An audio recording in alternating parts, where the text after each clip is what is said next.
मार्केटों से कपड़े की शॉपिंग के लिए मार्केट भर दिए होंगे।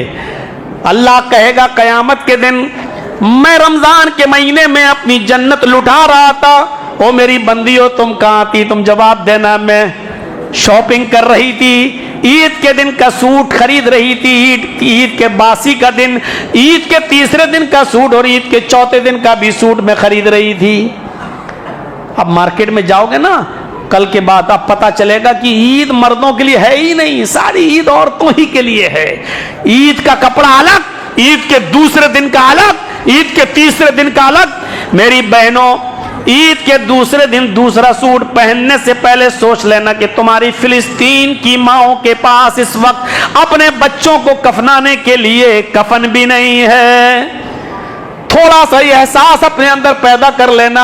मेरी बहनों, जब ईद के तीसरे दिन तीसरा सूट पहनो तो ये भी सोच लेना कि तुम्हारे पड़ोस में रहने वाले पड़ोसी के ने अपने कपड़े तो खुद पुराने पहने, लेकिन अपने बच्चों को कर्ज लेकर उसने अपने बच्चों को कपड़ा दिलाया है। तुम चौथे दिन जब चौथा सूट पहनो तो ये सोच लेना कि कितनी फिलिस्तीन की तुम्हारी बहनें और तुम्हारी माँ ऐसी हैं कि जिनके बच्चों को बगैर कफन के ऐसे ही एक गड्ढा खोद के गाड़ दिया गया, उनको पहनने के लिए कफन भी नसीब नहीं हुआ। ये तमाम चीजें सोचकर उसके बाद ईद मनाना, ईद के दूसरे दिन का दूसरा सूट और तीसरे दिन का तीसरा सूट पहनना, और पहनने से पहले अपनी फिलिस्तीन की माँ और बहनों को जरूर याद कर लेना।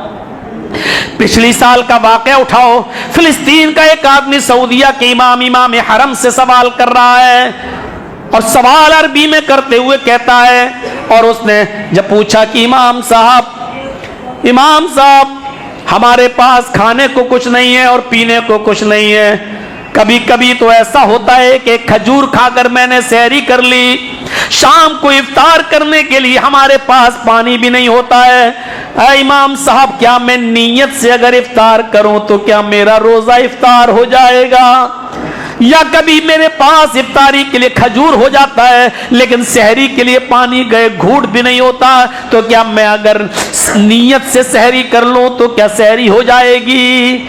मेरे भाइयों, इन जुमलों ने इमाम हरम के आंखों में आंसू ला दिए और वो रोने पर मजबूर हो गए, और आंखों से आंसू निकालते हुए कहते हैं कि उसको आदमी को बुलाकर अपने सीने से लगाते हैं और कहते हैं कि इमाम हरम के पास तेरे सवाल का जवाब नहीं है, तेरा इनाम अल्लाह रब्बुल आलमीन के पास है। मेरी माँ और बहनों सोचो, और मेरे भाइयों सोचो कि इन हालात में भी फिलिस्तीन के लोग रोजा रख रहे हैं, इन हालात में भी फिलिस्तीन के लोग रोजा नहीं छोड़ रहे हैं। हमें और आपको क्या उनका हमदर्द नहीं बनना चाहिए? क्या हम उनको अपनी दुआओं में भी याद नहीं रख सकते हैं? कतई नजर इसके कि वो कौन है, क्या है, हमें इससे मतलब नहीं है कि इंसानियत के नाते से क्या ये बातें हमें और आपके जिस्म को नहीं चुभो रही हैं? हमें और आपको सोचना चाहिए।